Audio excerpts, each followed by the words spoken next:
Hi, this is Mark Arnold with another episode of Fun Ideas Podcast. And today I have an author who's written a number of books about game shows, among other things. And his name is Adam Nedeff. How are you? I'm doing great. I'm looking forward to this. All right. I've actually seen you before briefly on Stu's show. I know you've been on there Yeah. before with Stu's show stack. And I've known about your books, but I've never actually talked to you or met you or anything. But the encouraging thing is, I always say, you've written all the books I wanted to write, but I didn't. I wanted to read, but didn't want to write. There we go. So, Yeah.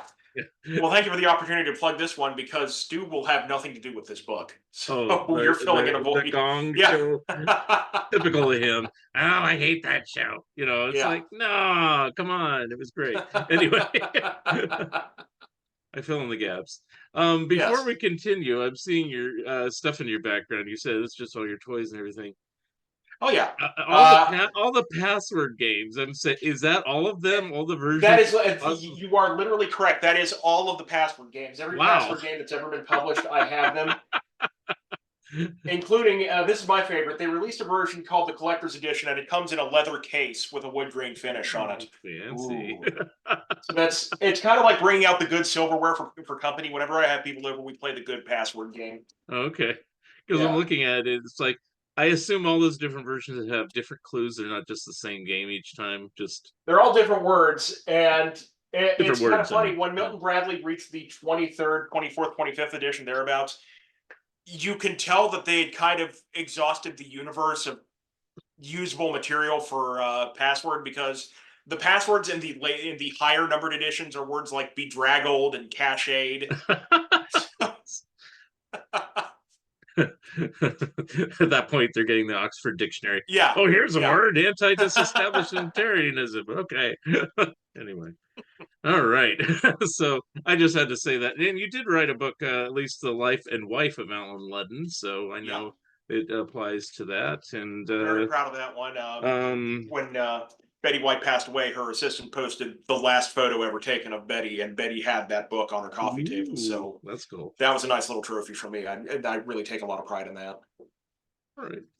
Um, that's really cool.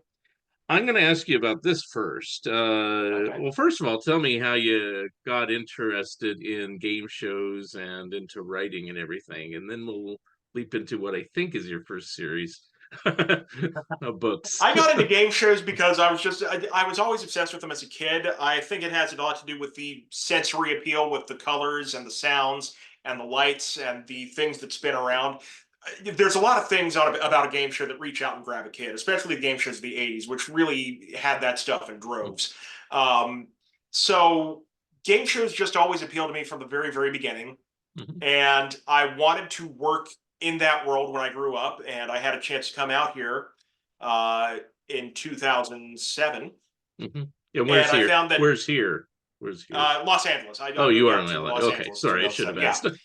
Yeah, asked. Yeah. and I found that getting into game shows wasn't the easiest thing in the world. It's an insulated community, and a lot of it is networking based, as is much of show business, as much of the entertainment business. People hire who they know, and nobody knew me. So I needed to do something to get my name out there. So I started writing books about the history of game shows. I got my 15 minutes of fame in a segment on Conan where I was his tour guide when he visited Madame Tussauds. And it was a little 5 minute segment, and I borrowed off the fame from that just enough to get a book deal and start writing books about the history of game shows. And happily, eventually, those books began falling into the laps of the people who did work in the game show business and were in a position to hire people. And I finally started getting some breaks, and I've been in game shows pretty much full time for the past 8 years. Doing what exactly? I've done a couple of jobs. I've written questions for some shows. I've designed visual puzzles for Idiot Test. Mhm. But the thing that I'm hired for most often is question research. And the elegantly simple way to explain what question research is when you're watching a game show and a contestant gives a dodgy answer and the Oh, host says, I need to check with the judges on this. That's me. I'm judges. okay. Yeah. I'm the guy in charge of making sure that the correct answer is actually the correct answer. And if they say something that's not exactly what we had in mind, I am the guy who is in charge of researching the questions in advance and seeing is this question written in such a way that anything else can be taken as a correct answer, and making a note of it ahead of time.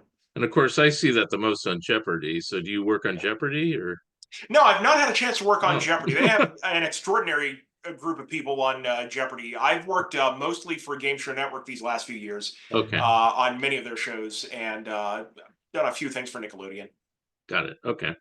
But yeah, I'm well versed in that. It's like somebody will say, using Jeopardy again as an example, what is big? No, we were looking for large. And it's like, Yeah. come on, it's like, anyway.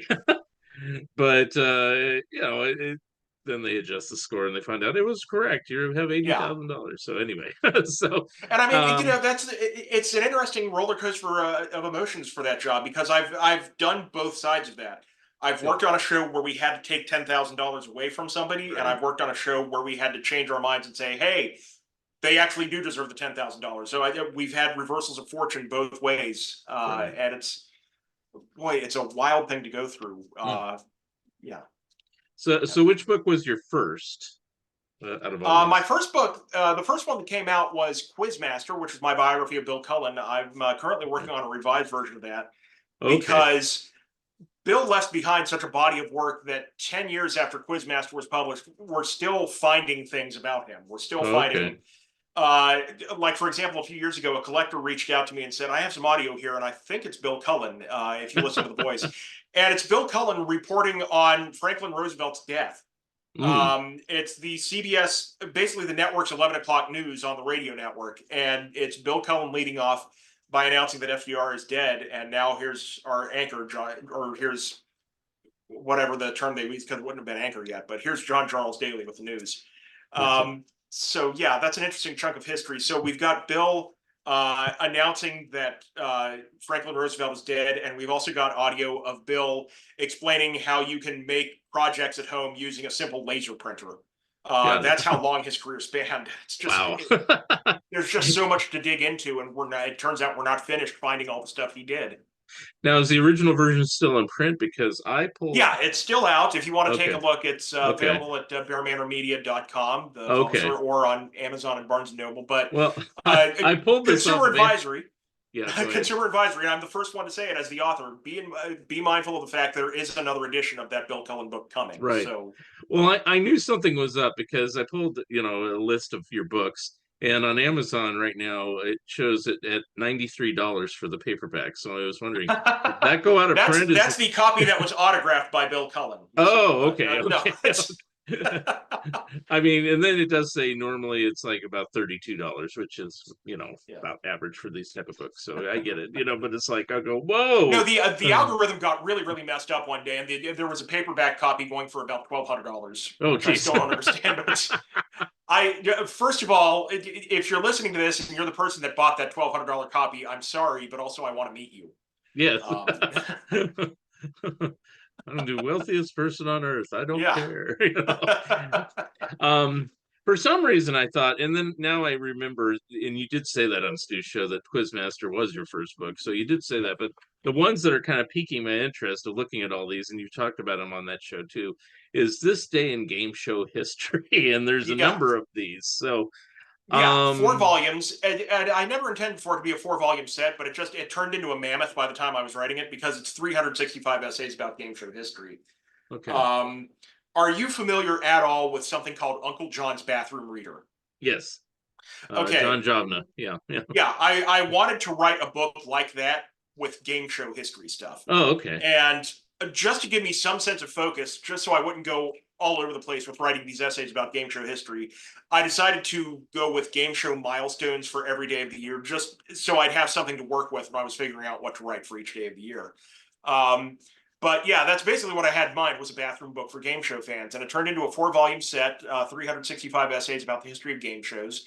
And between that and Quizmaster, I was able to establish that resume and just keep building and building and building and building a name. And beyond that, not only am I now working in the game show business, but what's happened is there's still demand for the books, which is why I've kept writing them. Mm-hmm. And it's now expanded into a museum project, the Sprong National Museum of Play in Rochester, New York. Mm-hmm. I'm involved with them in the development of the National Archives of Game Show History. It is a museum wing that will be dedicated to the history of game shows. and we're hoping to open that in the next few years. And I'm thrilled with the work that we've been able to do so far with assembling oral histories from people who are involved in the game show business and collecting props, set pieces, and behind the scenes paraphernalia from the world of game shows. Mm-hmm. Now, on all these books on the game show day in history, was it hard to find enough items? I mean, I guess you could make up any. It You was know, a there's. challenge, but Uh, it ended up working out. I was game for it, and I was happy that I was able to do it. And it took a lot of discipline, but the thing that I was really proud of was I managed to do that book in 1 year. I committed myself to writing an essay a day, and sometimes I had to write an essay after I'd gotten home from work after a double shift. But I managed to write an essay every day for 1 year, and if I had a sick day or a day off from work, I would take full advantage of that and write multiple essays. So that gave me a chance to rest up on some days at least. yes, yes. But yeah, that book took me 1 year to write, and they split it into four books, and people bought them. And I can't say thank you enough to the people that bought all four copies. Oh, I see. So you wrote the whole Mammoth 4 Yeah, thing as one book originally. yeah, Ah, I get it. Okay. I was thinking yeah. you wrote 4 of them, and it's like after the I wrote third four of one, them, you but I probably mean, like, I'm there was running out of things here. yeah, I wrote one, Yeah, but I mean, yeah, there was no way it could fit into one, so I it get had to it. be Yeah, split up. I've had a couple of my books split, so I get it. You know. Yeah.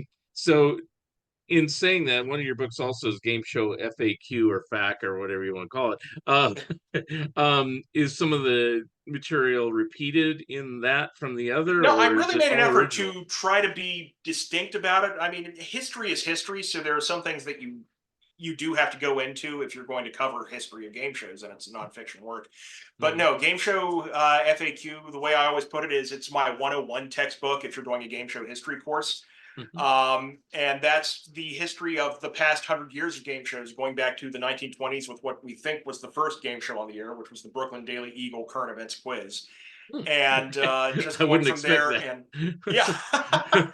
game shows were basically invented as a device to sell newspapers. The Brooklyn Daily Eagle was a newspaper that had current events bees, which Hmm, it was the same format as a spelling bee, but it was trivia questions about recent news events. hmm. And they would always sell a special edition after every current events bee with all of the questions that were asked in the bee and all of the correct answers. And they always sold extra copies on the day that they sold the correct answers to the questions. Okay. So they decided to make a marketing tool out of radio and use the radio show to sell newspapers.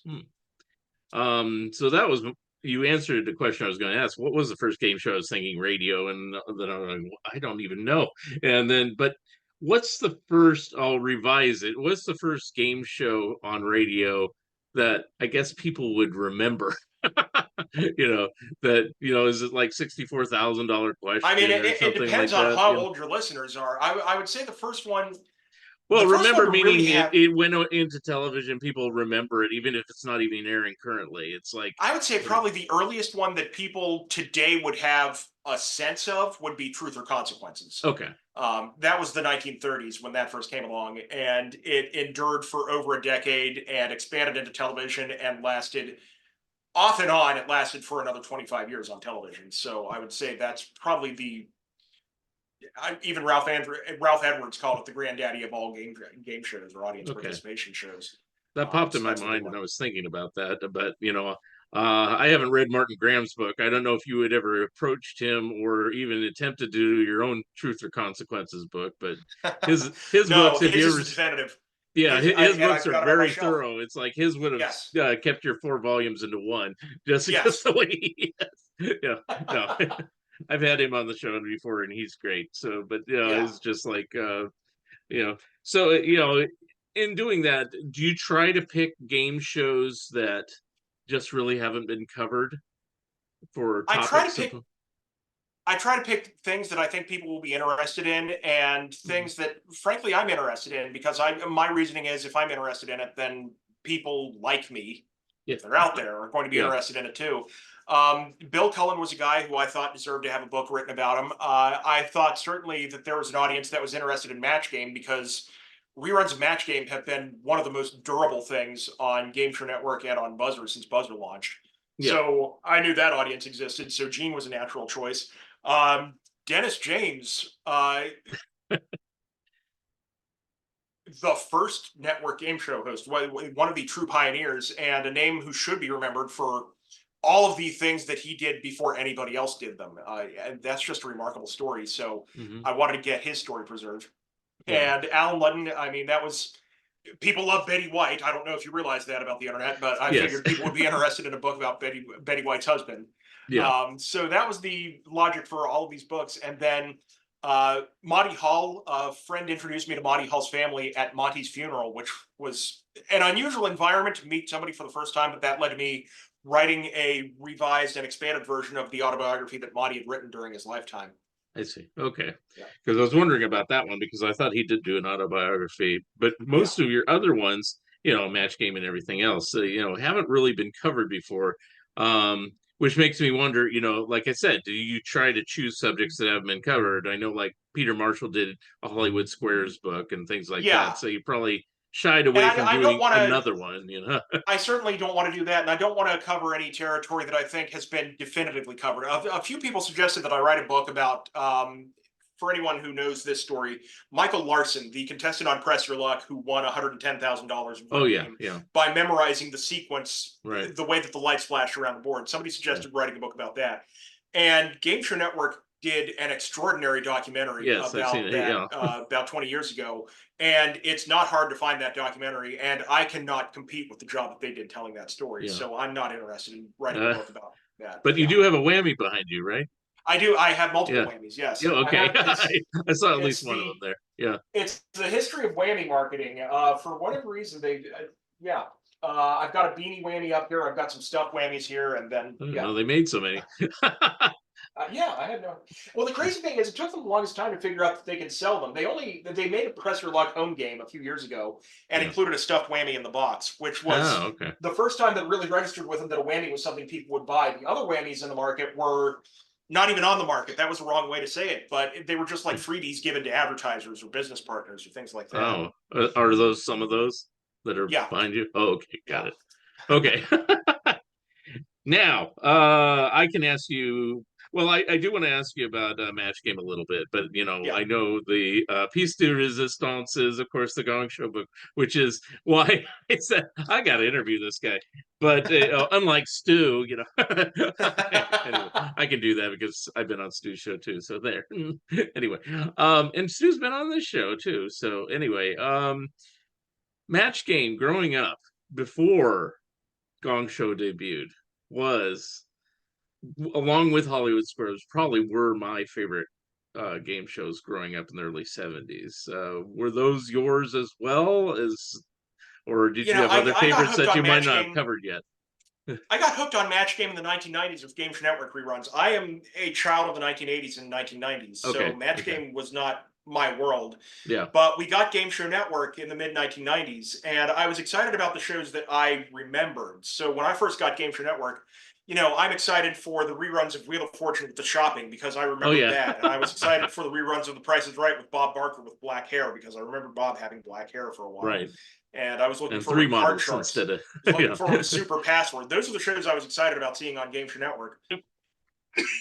And I ended up on Match Game one night and got absolutely hooked on it. And I just thought it was funny. I thought it was engaging. I enjoyed the interplay with the celebrities and with Gene. Gene was such a different performer in the world of game show hosts that he stood out to me. So I became a real Match Game fanatic just from the reruns Oh, and okay. remained so. And I just wanted to write a book about him in getting to know a little bit about who he was before he was the host of the Match Game.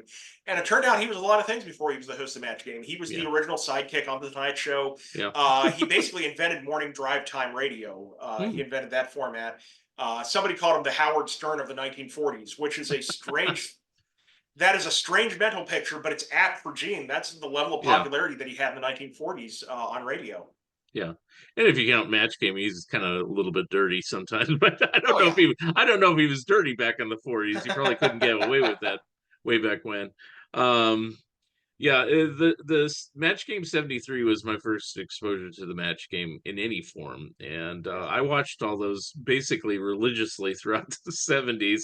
And when they switched it out, and I'm sure you covered it in the book, switched it out to, the Hollywood Squares match game show.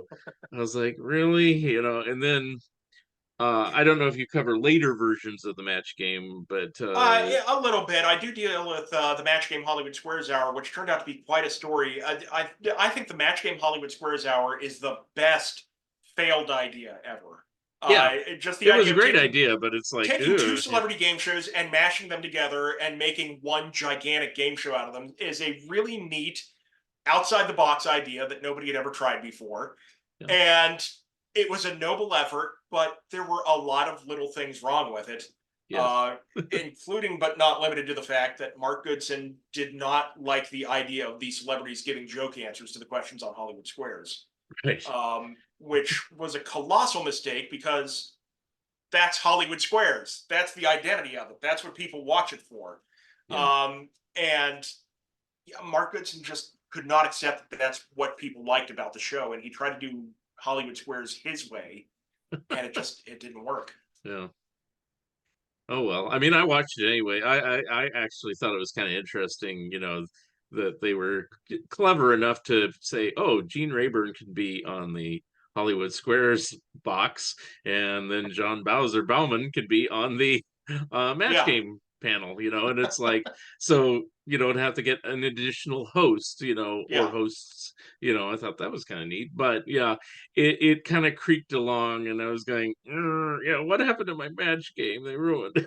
And even what happened to my Hollywood Squares? They ruined that too. And I'm like, well, in time since I've realized everything has its day, and it probably would have ended at some point anyway. So, for the match game book, did you interview any of the longtime panelists or anything like that, or even Gene himself? Gene, I got a chance to talk to his daughter, Okay. and she was a great interview, and very, very thoughtful and very, very honest about the way that she saw her father. Hmm. Um, and unfortunately, I didn't get a chance to talk to much of the panelists. Mm. Marsha Wallace passed away right as I was starting to work on the book. Yeah. And I was looking forward to talking to her, and I had a contact that was going to put us in touch. And then unfortunately, we lost her. Hmm. So that's a brain that I was never able to pick. Hmm. And we had lost so many of the other stars. Hmm. Um, so not much in the way of these celebrity guests. I did get a chance to talk to Dick Dodier, who was Okay. not by any means a regular on the show, but he had done it a few times. And he Right. also had a chance to talk on another level about performing because Gene was an aspiring slash frustrated Broadway actor. Hmm. And Dick Dodier had some experience in that realm, and he could speak to that. And I also got a chance to talk to Peter Marshall, who was a friend of Gene's and Oh, did Match okay. Game a few times. Hmm. So those were the folks from the celebrity realm that I talked to. Many of the people that I interviewed were the folks behind the scenes, Yeah. Robert Sherman and Dick DeBartolo, who Oh, wrote the great. I was going questions. to ask, did you get Dick DiBartolo? Because Dick even was me, great to talk to. yeah, I Dick had a interviewed lot of him. great memories from that show. And I interviewed him for my Mad book, which is coming out any minute now, and but he still told me some match game stories, and of course I would ask because I love the show, so I was asking him the difference between the old version and the new version and all that stuff, and he gave all, you probably know all the stories, of yeah, how they took a chance on doing the clues a little differently, and it got audience response on a show they were going to cancel, so it's like you know. they undid the cancellation. Yeah. They originally did the show very, very straight. It was questions like name a fact about an elephant or name a type of soup. And the show did fine. And as straightforward as that sounded, what Mark Goodson had in time was a game in the realm of password. Right. This very sophisticated celebrity driven game. Hmm. And instead, when the show started to wane, uh, Dick DeBartholo's approach for salvaging it was to write zany questions. Yeah. Mary likes to put butter on John's blank, Yeah. and that rescued the show. It saved the show from cancellation, Hmm. and it became this legendary thing in the history of game shows. It's really cool. Okay, well, that brings us to the Gong Show, which by the late 70s, that was my new favorite game show. Did you interview any panelists from there, or even possibly Chuck Barris? No, Chuck, we had lost by the time I started writing the book. I Mhm. did get a chance to talk to Jamie Farr, and Jamie Farr has just an incredible memory and remembered That's things great. down to the specific tapings. He remembered specific days of that show. And he was thoughtful, and he was very, very detailed in his thinking. He was breaking down elements of why our version of the show worked versus other versions of the show, and going into detail about what the other versions of the show did, because he watched and remembered the other versions of the show, and he was going, "Our version did this. Here's why that went. Here's why the other one went wrong." And Are you talking about it wasn't, the more recent one with the Don Bluth Mike version Myers and and stuff? the Yeah, later yeah, versions after that, and yeah, it wasn't a crotchety old celebrity saying, "Oh, our version was better." He was very, very thoughtful and very, very insightful about why the way we did things works versus the way that other people tried to do it and didn't work. right. And you could tell that he really understood. And it sounds weird to invoke this word when talking about the Gong Show. He understood the science of what made that show work, and it was a science, and there were a lot of little elements that came together and coalesced to make an amazing, amazing product. Hmm. Um, yeah. I wish they'd have a show like that now. I mean, I know they brought back Gong Show a few years back with Mike Myers in costume and stuff like that, but really a show that, and they come close. Like America's Got Talent, I thought kind of came close, but over time, it's gotten away from strange acts to more just singers. So it's like just another American Idol, and not very interesting. Well, you there's know, another element to that. America's Got Talent is close because they have had the Zaniacs, like you were talking about. yeah, But this is the tricky thing that people sort of overlook when they're saying, "Oh, I wish they'd bring the Gong Show back. That was such a great show. I wish they'd do that again."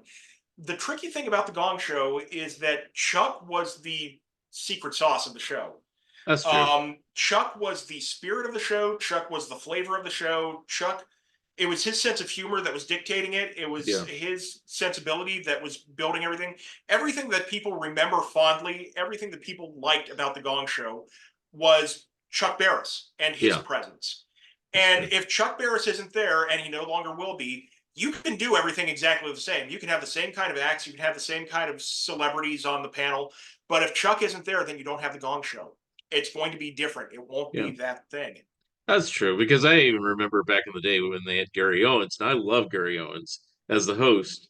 It just didn't work as well, And that's So the perfect example of it. It's yeah, yeah, Gary Owens at the Chuck Barris was hosting the daytime version 5 days a week, and they had a concurrent version airing at night with Gary Owens as the host. yeah, And you're right. It's when you see the way that Chuck Barris hosts the show, it feels correct. It yeah, feels like, oh, okay, this is what we're doing. This is the Gong Show. And Gary Owens was a talented performer in his own right, and he was a good master of ceremonies. But when you watch him on the Gong Show, this is wrong. This doesn't feel right. yeah, I posted some video of Gary Owens hosting the Gong Show on my Facebook page, yeah, and somebody posted a comment that I can't do it justice verbatim, but the gist of it was watching Gary Owens host the Gong Show is like being a character in a time travel story where you just return to the present, and everything is the way that you remember it, except one thing is wrong.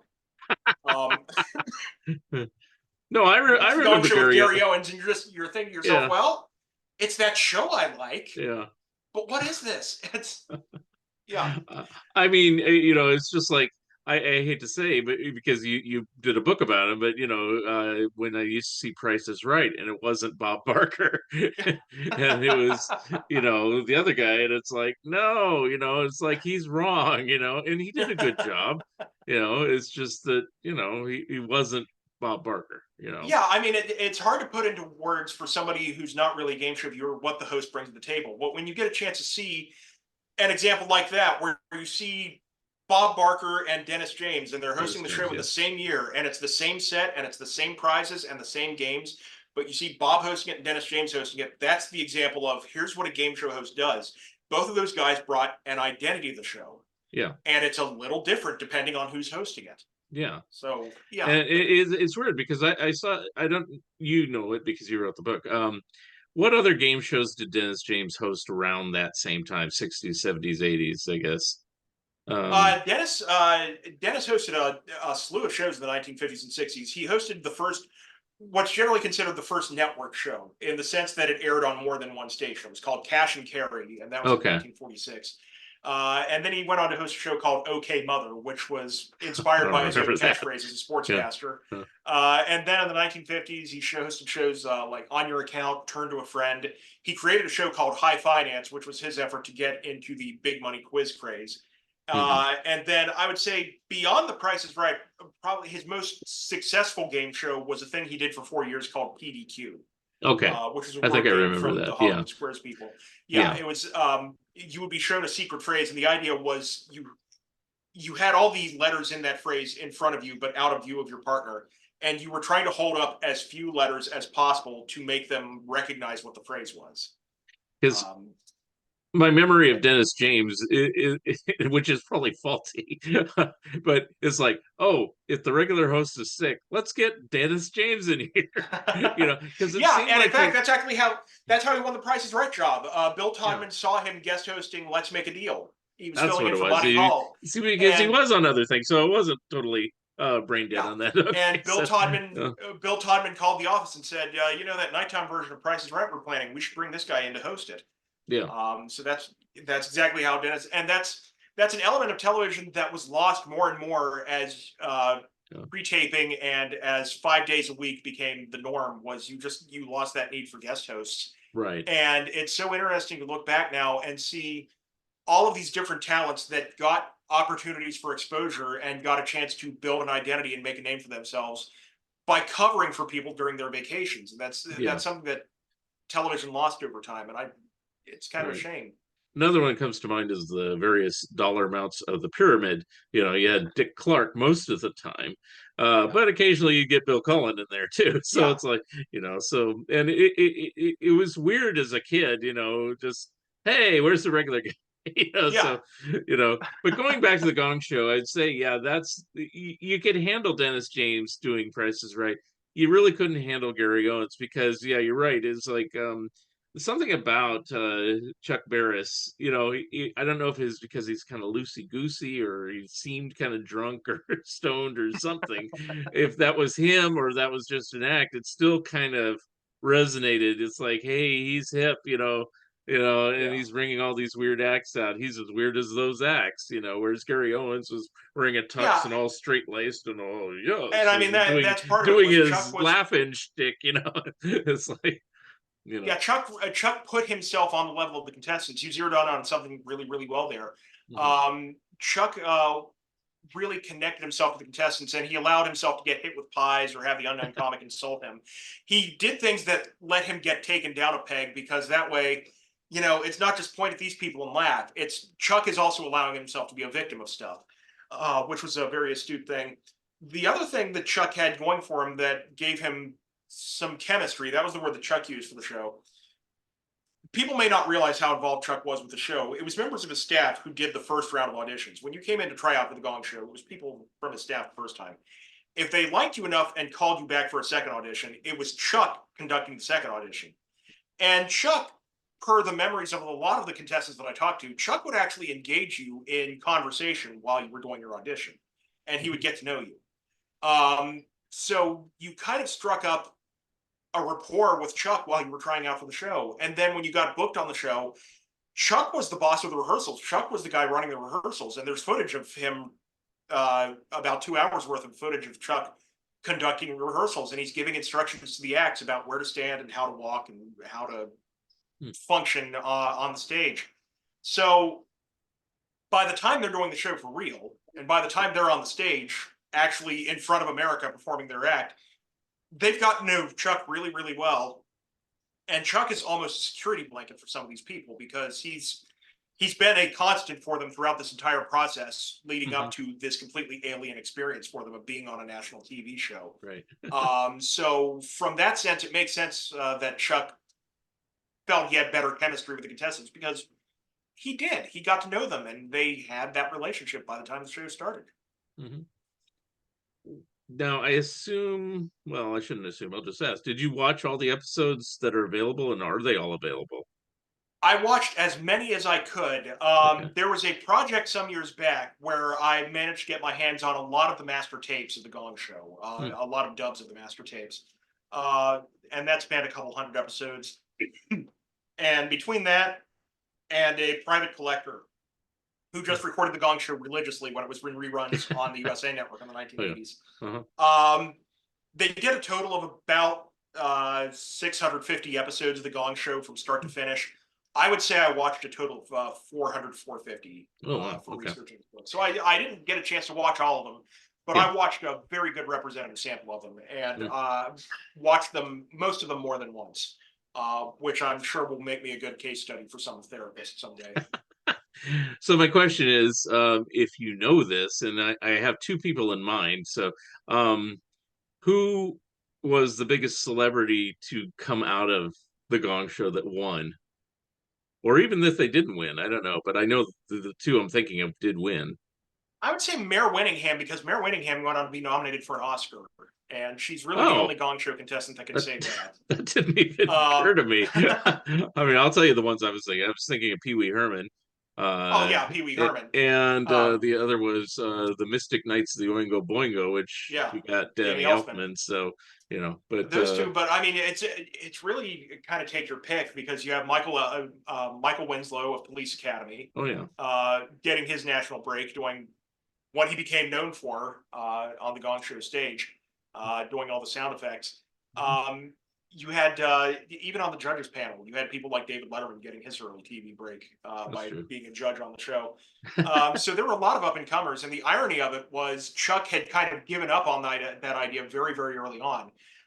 Chuck in its original form, what Chuck had in mind was a stairway to the stars, something like American Idol or Star Search, what those shows became, where it would be a proving ground for people to get their first exposure and become national celebrities. Hmm. And the original auditions, the first round of auditions he conducted, were so dismal that he ended up flipping the premise on the advice of his friend Chris Beard, and it ended up being okay.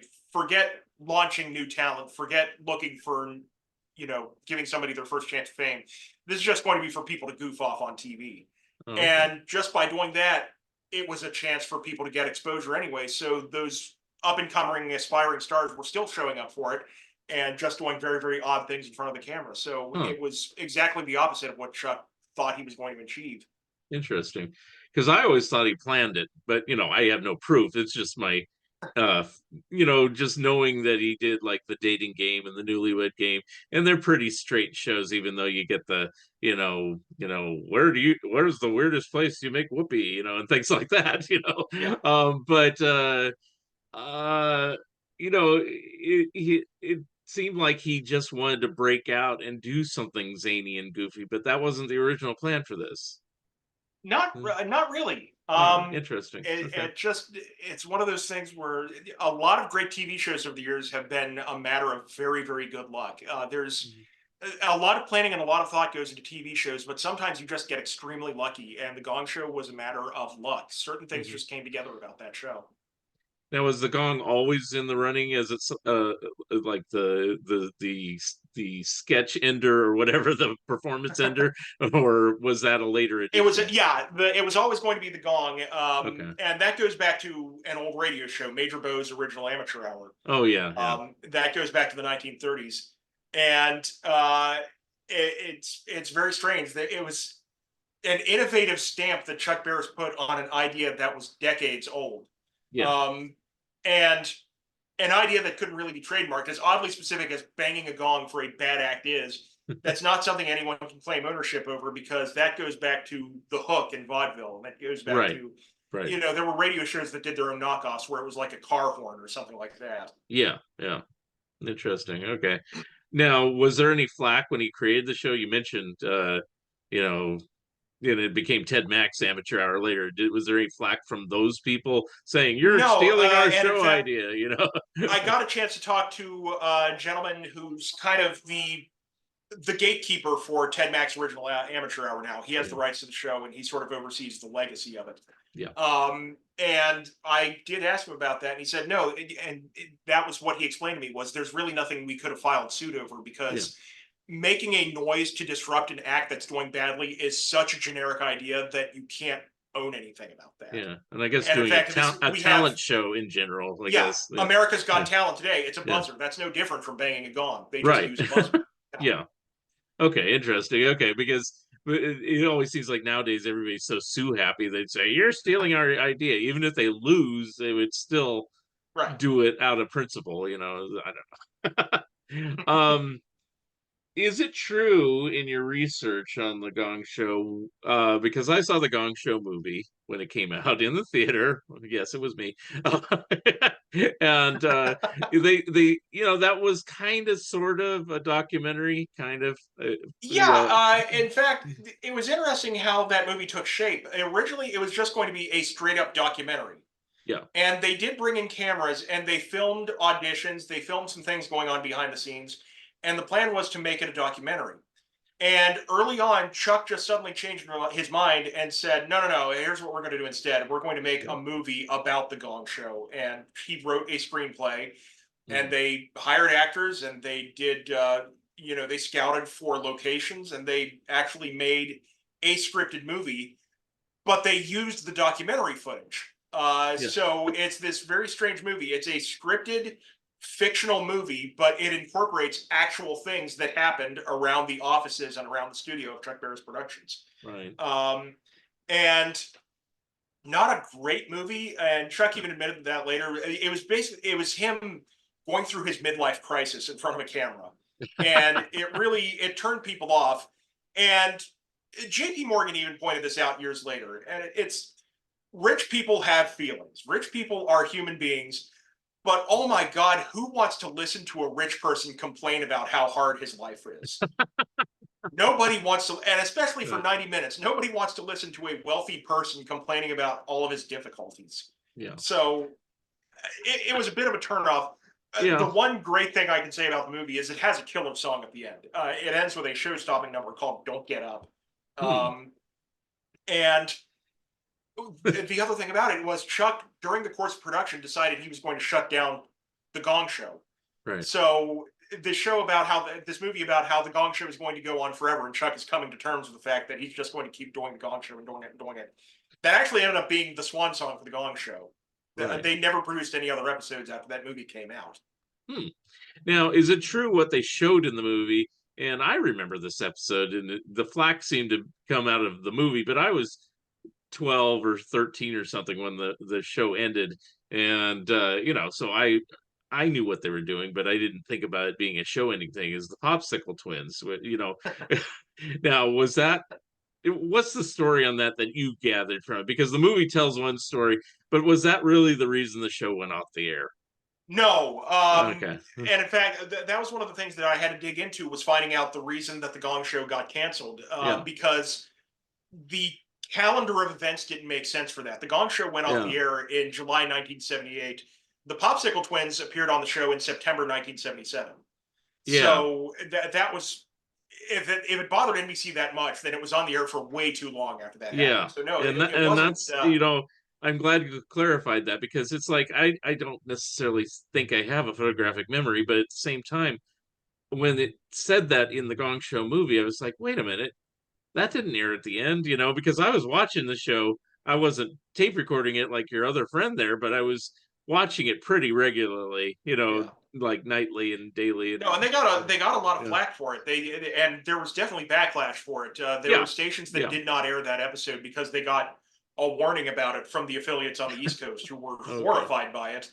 And there was a lot of negative press about it. There were a lot of angry articles in the newspaper about this offensive segment of the Gong Show.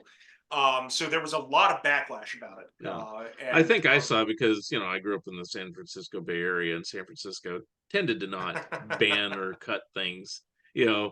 unless it was something that was instigated by powers that be on the East Coast, Well, like and I mean, the funny thing is they sold the reruns into syndication, and like I said, sold the reruns to USA Network, yeah, and to my knowledge, did not bother cutting it out of the reruns. no, So it just kept airing over and over again for years after, to absolutely no major backlash from no major attention after the first right. time it happened. Now the one I don't remember, but it is in the Gong Show movie, but some claim it aired on regular TV, and maybe it did. I don't know. Is when J.P. Morgan flashed the camera. Did that actually air, or did they put a black screen, or they just not air it, and people It just have was they bad memories? superimposed. They had a graphic that they would use for not appropriate stuff, and it was one of those big sunburst overlays that they had on the set with the word "oops" across it, and they Oh, just okay. kept cutting to So, the "oops" over and over again. okay. So All right. it So I probably aired saw in that. that Yeah. sense, but Yeah. yeah, Okay. Because I don't remember, because some people swear, oh, they just show titty on television. It's like, yeah. No, no, they didn't no. show it. They now the uncensored I would thing. have It is in the remembered that. Yeah. it is in the Gong Show movie because Chuck saved the master tape basically, and Right. so in the Okay. movie they went ahead and used it, and it's not Yeah. a recreation. They actually did show the Yeah. footage. But the funny thing, the talking to one of the people that I interviewed for the book, Vince Longo, who was Chuck Barris's staff photographer, um, and his job as staff photographer was implied. He was in the studio for every taping, and he just photographed every taping nonstop. He was just constantly there taking pictures throughout every taping. Mm. And so we got to discussing that moment, and I said, "Do you have a photo I can use in my book?" And he makes his face and he says, "Okay." I looked over, I saw JP unbuttoning her shirt, and I thought to myself, "Oh my God, I don't think she's wearing a bra underneath. I know what she's about to do." And I crouched down and I got in position and I got ready to take a shot. And then the cameraman operating the big NBC #3 camera takes a step backwards to get a Oh. shot of something else that's going on, and his ass is in the way of the shot. So Uh, I've got this photo of you see like JP Morgan's arm flying out, but all you see is just this cameraman's ass in the way, so you don't see anything. funny. Wow. Trying to think of other memories. Well, the Gong Show movie itself, yeah, it was a big flop. I did see it because I was a Gong Show fan, and I went to see it. In the theater was kind of half full, I suppose, and there was mild laughter and stuff throughout the whole thing. So I mean, people kind of stuck with it. There's nobody holding their nose and walking out on it. But then it wasn't available on home video until like maybe like 5, 6 years ago or something like that. Is that Yeah, correct? And what was a the long reason time. on It was that? a well kept secret, and I can remember as a kid, the local NBC station just suddenly aired it on a weekday afternoon one day, and Yeah, like I had yeah. no. I don't know if a ball game got rained out or something because they usually didn't air movies on a weekday afternoon on that station, but for some reason on a lark, they aired the Gong Show movie one day. Uh-huh. So that was my first exposure to it. And it's one of those, when you watch something as a kid, and this is one of those things that the younger generation doesn't understand, is you would see something on TV and have no means to look it up or see what it was Uh-huh. or learn any information about it. You would see things on TV and they would just disappear, Right. and then you wouldn't see it again. They wouldn't announce that it was going to air some other time. So for the longest time, the Gong Show movie was this thing that I had seen when I was 6, and I would just look back and I'd be like, "Did I imagine that? Did they make Oh, a okay. movie out of the Yeah, Gong yeah, Show?" yeah. So for the longest time, I was under the impression that that was something that my brain had just kind of invented, and then it turned out, oh my God, I No, found it it in Leonard unfortunately was Maltin's. real. Yeah, I found it in Leonard Yeah. Maltin's movie guide, and I almost fell out of my chair because I was like, "Oh, that movie actually happened." Yeah. Now, but do you know why it was held from release all those years? I mean, I know it's a flop, but stupider movies, bigger Yeah, flops have I don't come know if out there on was home any video over the years, so it couldn't be that, you I know. don't know if there was any particular reason. I certainly didn't find anything in my research. I just think there was no enthusiasm for it, or they I did. felt that there was no enthusiasm for it. I didn't know if Chuck himself was holding it back, or if it was like, any of the people in the film, would have made issue about it. Um, Another question I have about the show is, you know, it was my first exposure to a lot of different people. I knew Jamie Farr because he was on MASH, but I had never even heard of Rex Reed. Who is this guy? And I found out he's a movie reviewer, ostensibly. And then J.P. Morgan herself, I didn't even know who she was. I found out, oh, she was a singer at some point. But, it took years to figure all this stuff out because, as you said, there wasn't ready research on it. So these people were on my TV gonging these various acts, and they kept acting like they're big important people, and I was like, who are they? So were these personal friends of Chuck, or how did people get on the show as a judge? What's funny is you see an evolution happen very, very early in the run of that show. For the first few weeks that it's on the air, it's your typical game show celebrity Rolodex. Hmm. So you would see people like Avery Schreiber, and you would see people like Joyce Bulifant, and see people like Fannie Flagg, Right. and you would see them on the show once, and then you would never see them on the show again. Right. Because really, I think what happened was a lot of celebrities who said, "Yes, I'm willing to do game shows," had experience with the Gong Show or had a chance to watch it and went, "Whoa, I want nothing to do with this. I'm afraid of this Wow. show. I don't know what it's going to do I with me." would have signed So, up immediately. Me, me, yeah. me. So the people like Jamie Farr and Rex Reed who were willing to do the show and do it a second time became very, very prized and very, very important to Chuck Barris. And that's why if you look at the Gong Show compared to other celebrity panel shows of that era, it's a much narrower rotation of celebrities on that Yeah. show. The reason you saw the same people over and over again was because a lot of celebrities wanted nothing to do with that show. Yeah. They were so scared of guilt by association. Yeah. And it's funny that, it did kind of narrow down to Jamie Farr, Rex Reed, and J.P. Morgan for the most part. I think they had different celebrities over time, but uh, I never understood why, but it didn't matter to me. I mean, it's like as long as they didn't interfere. I mean, I always liked it on the show when one wanted to gong and the others were trying to prevent them from gonging the thing or Yeah, something like that. So, standing in yeah, front of it, or yeah, so they're making it entertaining even for that, and they do it a little bit on America's Got Talent too. They just don't buzz that person, whatever. But then they finally all gong at the same time or whatever. Anyway, what other questions do I have about it? Did I don't remember. It seems like this pretty much was it for Chuck Barris at this point. He had a in book. a He lot had of a ways, book and a movie that came out later. It was like about yeah. all his weird espionage stuff and everything. But as far as game shows, he's pretty much done after this, Yeah, right? Chuck pulled the show in 19, along with everything else he was doing. Chuck shut down the company Oh, in the okay. summer of 1980, Hmm. and kind of regrouped and reorganized. And one of the curious things he did was he tried to reinvent the Gong Show and go back to that original conception of the Stairway to the Stars. He produced a pilot called Million Dollar Talent Search, Hmm. which was the Gong Show, except it was going to be serious. Hmm. And it was going to be for a big prize. The grand prize was you were going to the winner at the end of the season was guaranteed enough nightclub bookings that the total income would be $1 million. It's Hmm. hence Million Dollar Talent Search. Wow. And a pilot was shot, but they couldn't get it on the air. And Wow. then Chuck dabbled a lot in the 1980s. There was a period where he was trying to buy up a lot of low-powered TV stations, and the idea was he was trying to string together enough TV stations that he was going to start a network called Hmm. Channel America, and that didn't get off the ground. Hmm. He began selling the reruns of his old shows. That did pretty well for him. He made a lot of money off the reruns. Hmm. And there were reboots. They did the new Newlywed Game, the new Dating Game, and there was even a revival of the Gong Show that Chuck didn't host or didn't participate in at all. Hmm. But Chuck basically just got out of television altogether during the 1980s Hmm. after these fits and starts of, okay, I shut down my company. Now I'm going to start over again. I'm not going to do this. Well, maybe I'm going to do this. And just finally, just 1987, he sold the company and got out altogether. And he moved away to a little rural area of France. And I don't want to Wow. say went into hiding. He wasn't, his neighbors certainly knew who he was. That's one of the miracles of Facebook and social media. I actually got a chance to connect with one of his neighbors in Mm. France because it turned out we had a mutual friend. Oh, wow. Um, so I ended up having this conversation with a woman who, like Chuck, she was an American expatriate who was just living in this rural area of France at that time and lived up the street from Chuck. So she knew him pretty well.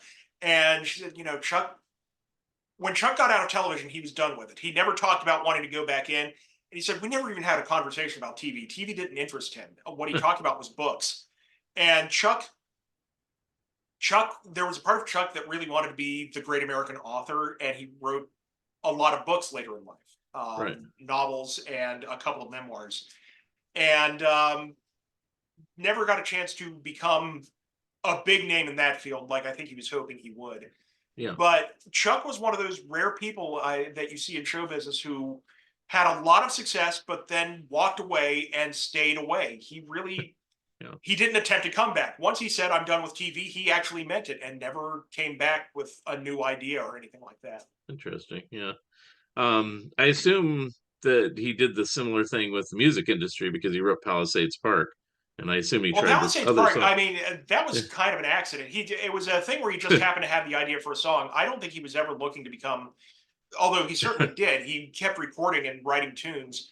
Yeah. I think it just worked out that way. I don't think he had it in his head that he was going to become a big name in the music industry, but it was just Oh, one of okay. those things where the opportunity presented itself. So that was more of a stepping stone. So he didn't really walk away from it. He just went ventured more into television, I It was just guess. something Yeah, he did, and it happened to make him some money. that's cool. Okay. The other thing, and I don't know how this fits in, but I'll just tell you, is years ago when the show was still on the air, did the NBC studio tour in Burbank, and that's where I first saw the Hollywood Squares, and I was like, oh my God, these things are tiny, because everything looks bigger on TV, Yeah. and it's like there's like no headroom. So if you're like a real tall celebrity, you're not going to fit. But the other thing was cleaning up during this time was the performer who played Gene the Dancing Machine, and I didn't know he was actually like a sweep up guy and all sorts Yeah, he of was a utility stagehand. Yeah. things for NBC. Yeah. Gene had been the janitor at John Muir High School, which was a high school here in Southern California for aspiring performers. Yeah. And I had a chance to talk to one of the students there who remembered Gene. And he said everyone there kind of knew Gene the janitor because when Gene didn't have anything else to do, he would just wander into the back of the classroom and would stand there and listen to the professor's lectures. Huh. And so everyone was just aware of Gene the janitor. And in the early 1970s, there was an issue with the unions. There was a complaint being made that there was no diversity in the stagehands unions. Hmm. And so there was a big diversity push and a big call for getting non-white union members. Mhm. And a lot of the John Muir graduates who remembered Gene the janitor said, let's get Gene the janitor and get him into the union. Because everybody who went to that high school remembered him. So Gene was one of the first black stagehands, and may have been the first black stagehand who joined that union. Mhm. And he was working at NBC. And what happened was Milton DeLugg and the band were playing a song one day during a break, and Chuck glanced over and he saw Gene holding his push broom and kind of dancing with his push broom. And that just charmed Chuck to no end. And Chuck thought, I want to put this guy on TV. Okay. And so that began the legacy of Gene the Dancing Machine. And Gene had basically 3 or 4 years of fame from that. But then the postscript to this was after the Gong Show ran its course, Johnny Carson pretty much adopted him, and you Yeah. began seeing Gene the Dancing Machine on the Tonight Show, not dancing, but they would usually like he would just be a featured player in sketches or whatever. Right. Right. But And all and, the and that's while, that's another thing I saw, and I think I said on one of my other podcasts for the that I saw the Tonight Show set, and it's like you know, like I said, everything looks larger on TV, but on my, in person, it was like, okay, here's where Johnny sits. There's the curtain, and there's the band. It's like it's all really tiny, and it's yeah, like, and that's when I saw Gene sweeping up. So I was like, oh, okay. yeah, and Um, that was a strange, interesting double life, and it's a little akin to seeing Biff Henderson on Letterman's show for years yeah, and yeah, years. yeah, As somebody gave me a master tape of Letterman, and you could hear stagehand discussion during the breaks, and you can hear Biff like laying out orders and discussing, and it's just so crazy to listen to that and realize, wow, Biff had an actual job, like he yeah. had He's stuff to actually do. doing He was a things. real stagehand, and Yeah, it's the same thing with Gene to realize that this guy was a major network TV star while also having the responsibilities of a crew member. yeah. It's just a very weird double life that Chuck gave him. Yeah, because I thought until I saw him sweeping up, I thought, he's just a paid actor, kind of like Yeah, uh what's it, Murray Langston, the known comic, it's yeah. like kind of like that. And that's another question about the show is so he had things like Gene, he had the unknown comic come out. Was that always in the planning of the show to have acts that weren't like official acts just to pad Not it out, or did that not just from the very evolve? beginning. Okay. A problem presented itself early on that nobody had really thought of, which is the acts had a 90-second time limit. Whatever you did, it had to be 90 seconds. So Right. most singers had to chop their songs down to a 90-second. But that was the time limit for the Gong Show. Your act had to be 90 seconds. And Mhm. the judges had to wait for 45 seconds until they could gong you. There was a stagehand giving them signals for when they had to wait and when they were Right. allowed to bang the gong. Hmm. So if you bang the gong, that's 45 extra seconds that the show has now. If you have 3 acts that get gonged, that's now over 2 minutes of extra time that the show has Oh, now. So the gong, just the very nature of the Gong Show messed up the timing. You couldn't plan the proper amount of time for the Gong Show because if that gong got banged, it would create these holes in the show that you couldn't account for. huh. I never thought And about that. so, That's funny. yeah, and so there immediately became this pressing need for stuff that would fill time. Yeah. And they devised a series of acts called curtain closers. And Murray Langston originally auditioned to be a contestant. He wanted to be a contestant on the show, but Right. they were looking for running jokes that they could do on the show that would fill some time. And they asked Murray Langston, "Can you keep coming back and doing this? And we'll pay you for every appearance." And okay, you're paying me for every appearance. Yes, I'll come back and do it every time. But that was the function that Murray Langston was filling. That was the function that Gene G and the Dancing Machine was filling. Chuck had multiple employees who had recurring characters on the show. A lot of Right. the running gags that you saw were not actors; they were staff members who had actual jobs, but they would change into costumes on a moment's notice to do whatever Chuck needed them to do to Mm, kill some okay. time for 2 minutes. See, I didn't think that that was absolutely necessary because it's I figured, well, if somebody got gone, there's 10 other acts in the wings all ready to go, so it doesn't matter. You wouldn't run out, Yeah, even, it's like if there's 30 acts and they all got gonged in the first whatever seconds and you need 30 more acts, you could bring them all in, but I guess there is a time and place where it would all run out and you need some buffers, I suppose. yeah. Yeah, so that makes sense. I never really thought about it that way, but what do And I Chuck also had uh, acts called ringers. Once it became clear that the weird acts were going to be the selling point, the identity of this show, mhm. Chuck became very, very scared that they would run out of weird acts. Like people would stop auditioning with weird acts. So Chuck began encouraging his staff to come up with strange things to do on the Gong Show. And just kind of the trick was Chuck would introduce them and they would perform the act and then walk off stage without being judged. And the idea was maybe the home viewers would notice and maybe they wouldn't notice that this act just came on and performed and the judges didn't give them any kind of score, or they did a terrible performance and didn't get gogged or whatever. The whole point of the ringer acts was to do something weird in the hopes that like would attract like, that a viewer would Yeah, see it at home and come up with a weird new act to do on the Gong Show and audition for it. yeah, And that way they wouldn't run out of those kinds of acts. yeah. I guess I didn't really think about it because, when Gene was on there, I mean, they threw a bunch of crap at him, but they didn't ever gong him, it's for, or even, so, I figured that's just part of the show. So you didn't have to gong everybody. And he might have, if memory serves, he might have introduced those acts differently. I know on Gene, it wasn't like, he says, "Okay, we got a new guy here that's going to be hit," whatever. It was like the music started and you knew, Music would and start, then yeah. head go, "Yes, all right," and all that stuff, whatever he used to do. I'm doing this all from memory. So it's like, that's how ingrained this crap is in my head. No wonder Stu didn't want to do this. Anyway, um, I guess on the Gong Show book, Gong this book, what was the most interesting thing you discovered in doing the book, or have you already revealed that? um, there were the most interesting thing I discovered. I got a chance to talk to the executive who made the call to cancel the show. Hmm, And I got a chance to hear it directly from his mouth why the show was canceled, and that was a surprising thing because even Chuck's own employees had heard, well, it was because of the Popsicle Twins, and again, that right. didn't make sense to me. But even Chuck's own staff had said that's what they had heard, and so it was interesting to finally get an answer to that, which you can find in the book. Okay. Um, but Darn, I have to read it now. Yeah, No, I do plan to do so it. that was a So, big surprise. His eh, name is Michael Brockman, and he's an amazing name in the history of daytime TV.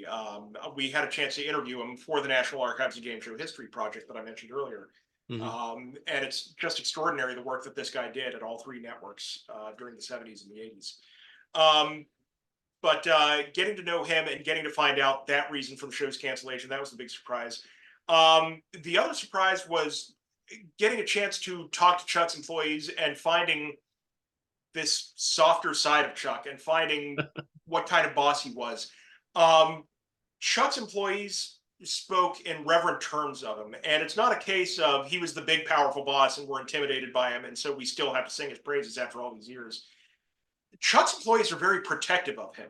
Yeah. And I got that vibe right away. And I wanted to assure them right away that I'm writing this book because I'm a fan of the show and I appreciate it and I admire the work that he did. Yeah. But I just remember at all times, it was very, very clear that these people cared about Chuck and worried about what other people said about him because they saw this deeply sensitive, deeply troubled guy who wanted to do right by everybody and wanted to create a good show and just really wanted people to appreciate him. Mm-hmm. And they were, I just, that really stuck with me was the way his employees felt about him and the way that even now after his death, they all kind of circle around him spiritually and just want to make sure that he's cared for. Yeah. Well, actually, that's kind of a good thing to hear because sometimes you hear years later, oh, Chuck Barris, he was an asshole. I hated working for him. But, instead they're coming off as protective and, keeping the memory alive in a good way and everything, which is good. I'm sure he had his moments like everyone else, but, it's like it's refreshing to hear that he seems like he would have been a likable guy off camera as much as on camera because, when those shows aired originally, that was the talk of the school and everybody be imitating him. They'd pull a hat on their head and do the clapping and all that stuff. And so, it was popular stuff. So, and the third big surprise, I'll simply say, and again, this goes back to I'm going to be coy and just say buy the book, but discussing drug culture at Chuck Barris Productions was the other big surprise. And we go into detail about that, and please read that section. Okay. Yeah. All right. Well, before we go, and you've done a very good coverage of the Gong this. I was going to say bang this book, Gong this book. What other projects are you considering for a game show book, or are you considering any non-game show books?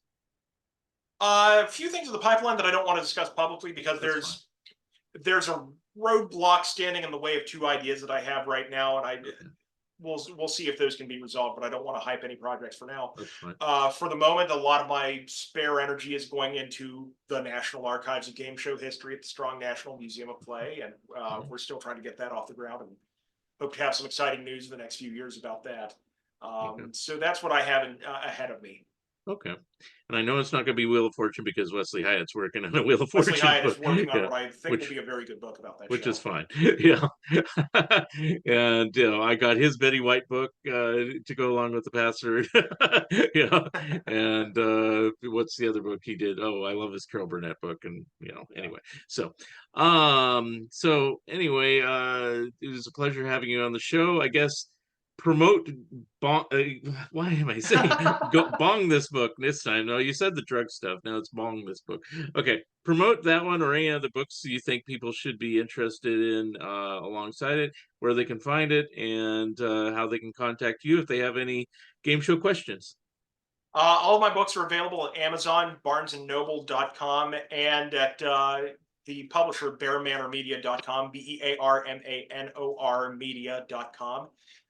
Those are the three best resources for buying my books, and I'm also just a click away at Facebook. So if you have any questions, be sure to reach out to me. I'm easy to find. I'm the only Adam Nedeff on Earth. And in the next couple months, this will probably be up in April, but in the next couple months, are you going to do any appearances or signings or anything to do with game shows that people? I hope so, but nothing lined up yet. Okay, fair enough. Okay. But when you have your next book, whatever that may be, I'd love to have you back on the show. We can talk again about game shows and things like that. And it's a pleasure having you on the show, Adam. It was a pleasure being here. All right. Well, that wraps it up for another episode of Fun Ideas Podcast. I'm your host, Mark Arnold, and we will see you next time.